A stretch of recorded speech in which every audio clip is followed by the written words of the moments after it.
Hello mga friendship, andito naman tayo sa ating mahiwagang kawali. Magluluto-lutuan na naman tayo. Ayan, magigisa tayo ng luya. Luya.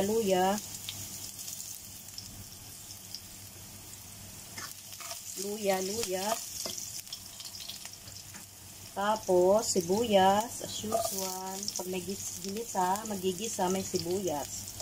Tapos, meron tayong halaan. Ayan, ang ating halaan.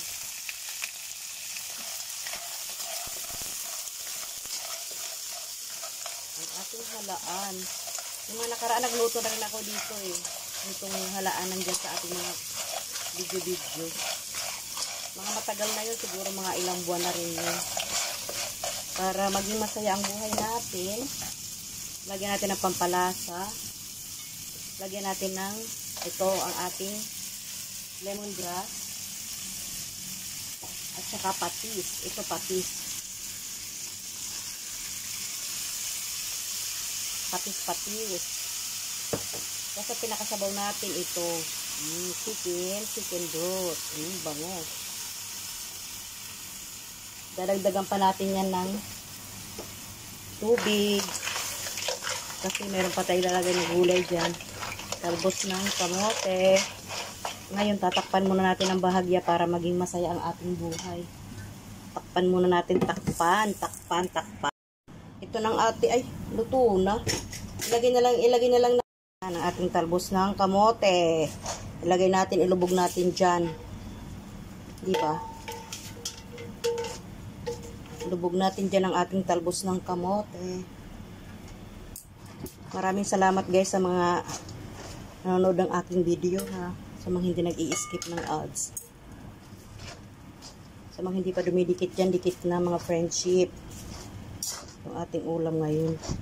Hindi mahalo na maayos kasi yung kamay ko andito sa kabila. yung kamay ko andito sa yung isang kamay ko andito sa camera, saglit. Ito na siya mga friendship. Pwede na. Ang ating halaan. Ang ating tanglad. Ang ating talbos ng kamote. Diba? Ito ang ating ulam ngayon. May pasabaw-sabaw si Inday. Ready to eat, ready to serve. Ready to serve, ready to eat. Guys, maraming salamat palagi ha sa inyo sa managkatyaga ng aking video. Maraming salamat sa inyo. Kakain na naman tayo.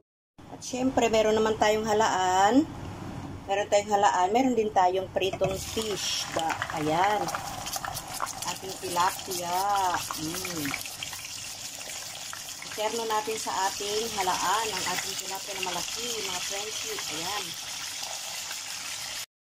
Ito na ang ating tilapia mga friendship. Ayan. Malapit na maluto. Kakain na tayo. Ayan. I-crunchy lang natin ng konti. Tapos kakain na tayong bongga. Guys, ito na ating tanghalian. Mainit pa siya. Ayan ang ating tilapia. Yummers. Ang sarap.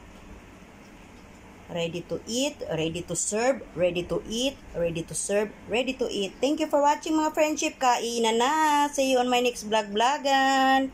Thank you. Bye.